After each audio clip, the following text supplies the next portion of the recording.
Ayan na mo dito niya inyong klase. Ha? Sige, ato ta sa sunod na bangin.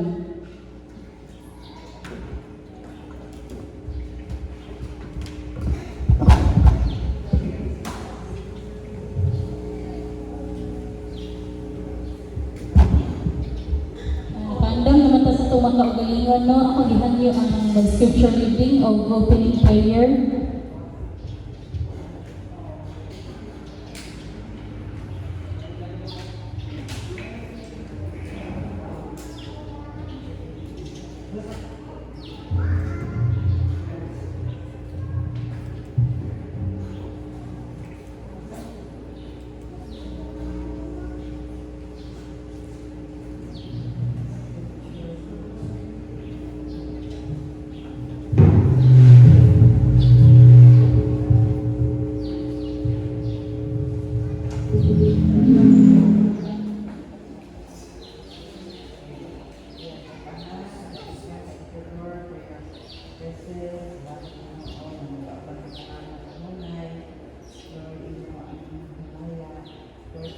Salamat sa imong tulong Ginoo nga magbawan niya namo.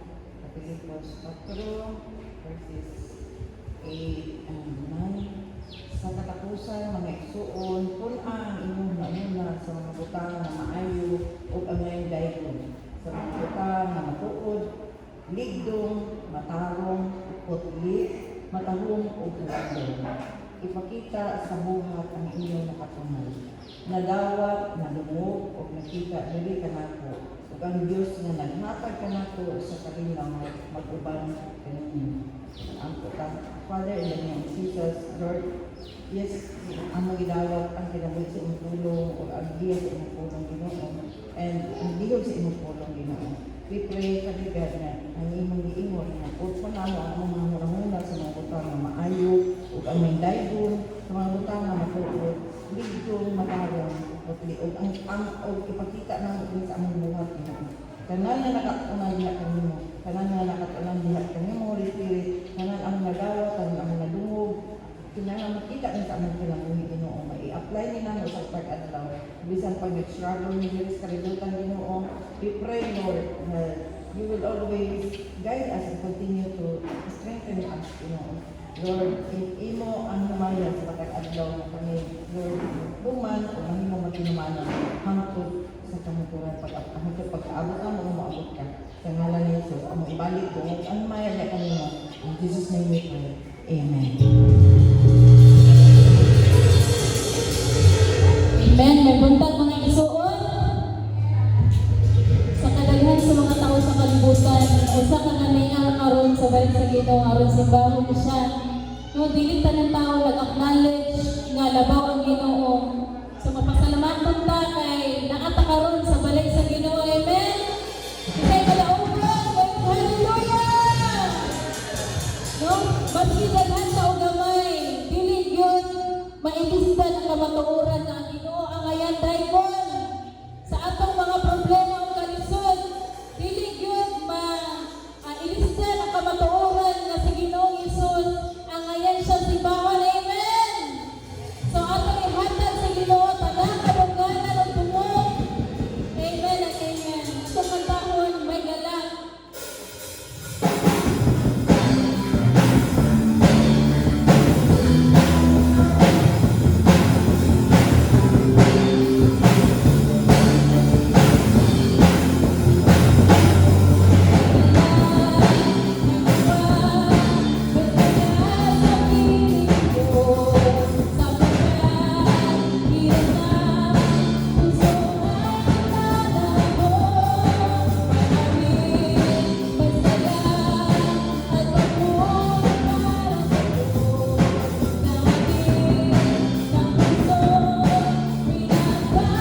lungkot pa, nagkapag-iring na ako.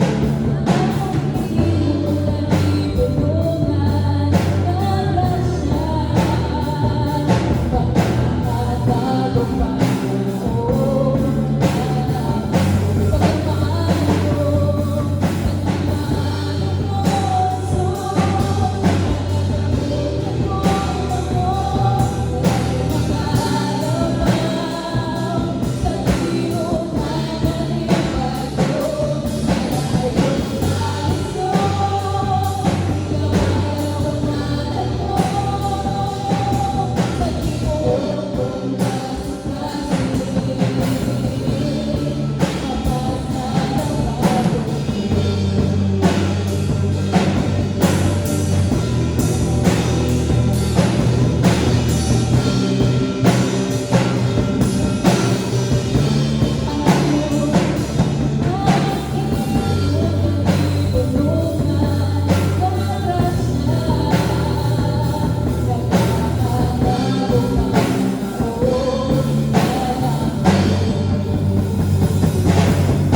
Ang pagkatanan, ang akong bayan ng pagkuha sa atong tayo sa Masurin.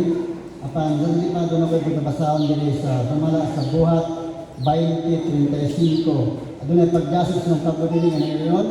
I have showed you all things how that should be bullying you to support to live and to remember the words of the Lord Jesus, how he said, it is more blessed to give than to receive. Sa San Pablo nga panudlo din ni nagagasot na ito sa paghatag kung ang Diyos nga panudlo din na ang mas bulahan ang naghatag kaysa pagdawat. Nobo sa atong buwan atong mga taas ng turin, atong ihatag kay mas adunay panalangin diya sa paghatag. Hallelujah. Hallelujah. Adunay ang ihatag.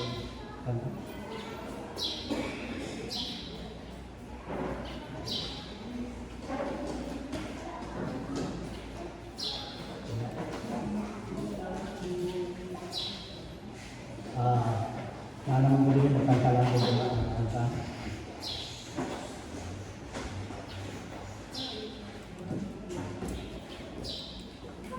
Ang isa sa pag-guide diyan ang mga ito ng kanta na Praise the Lord.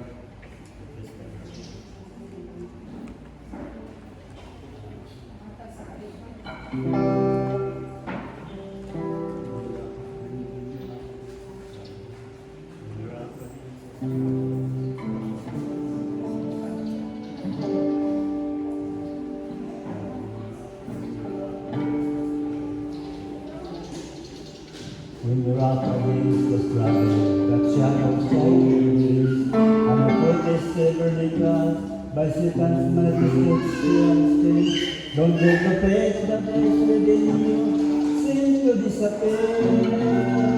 Praise the Lord, He can work wonders to praise Him, praise the Lord.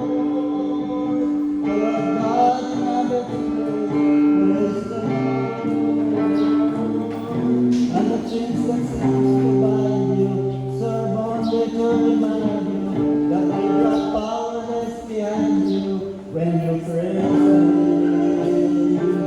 Now Satan is a liar and he doesn't care, but he knows himself behind your body. So without the mighty shields of faith, for the battle must be won. Praise the Lord.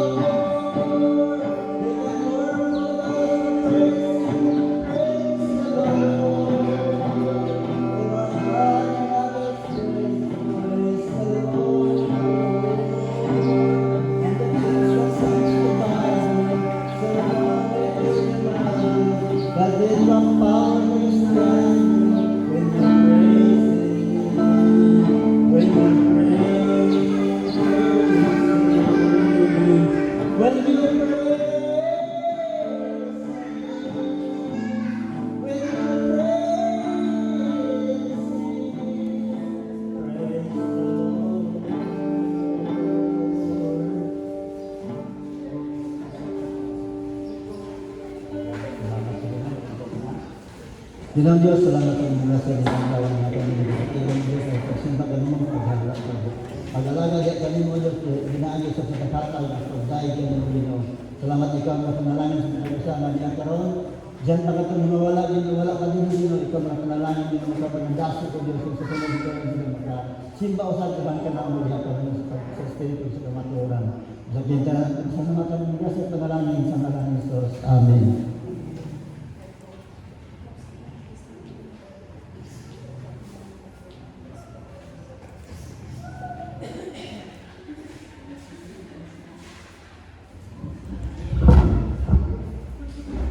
Praise God, no? Magpasalamatan po ako sa puli na itong Diyos tungkol sa mga oportunidad na iyahang ipadayag, no? Mga promotions na wala gidahom nga iyahang gihatag pa po sa atoa. So during sa time nga nakasit ang UFM Summit, usap ta sa napili, no? Napili nga tagaag pa po ni Lord aron maka-appeal sa UFM Summit Convention na hitabo sa Tacloban. So niabot na dito nga puno sa kusog yun, kay layo kay ang biyahe, no? Taliwala sa travel, no? Na-enjoy po ang pagbiyahe, kay first time pa na ako nakaabot dito.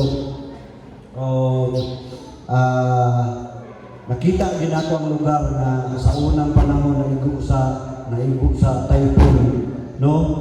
O na-bless ko atong lugar kay isang pa ang ilang lugar is the biggest baybay dagat di kayo murag ang ilang yuta si level gyapon, no? Yung ana mo dito nga ang lugar nila is kana dito dali ra gid kay nasanapan sa bagyo. So nakaabot ko dito nga lugar, nakita nako ang katsada sa palibot, no? Even nga naagi sila o katalagman, pero nakita nako ang gawon sa Ginoo nga ang mga tao dito lugar, no? Wala gid pasakdi sa Ginoo. So na-bless ko nga niabot ko dito ipakita sa Ginoo nga ingon ana siya ka maayo sa kinabuhi sa tao nga bisan pa o gitugutan niya ang mga pagsulay sa atong kinabuhi apan naagid ang buhi nga Dios na mo'y mopabangon sa atoa, no? Muhatag og padayon na bag-o nga kinabuhi nga puno sa paglaom. So nakita nako, no, na-observe nako nga ang tao di ay kung padayon lang nga magkinabuhi nga naa sa Ginoo, no, tagaan din niya og pabor, no, pareha sa mga katawhan dito. Kay daghan po ang church na dito, daghan po mga igsuunan na mga nangalaga. Dayon na-bless ko nga kada lugar nga among malabyan nasdalan ang kuan kini Foursquare Church. Magtinuluay mi kay uy Foursquare dito ana bitaw. So na-bless ko nga daghan na gid ay ang ato pong mga kaigsuunan nga tuwa dito atong lugar. Pasalamat po ko sa mga mensahe na akong nadungog po dito.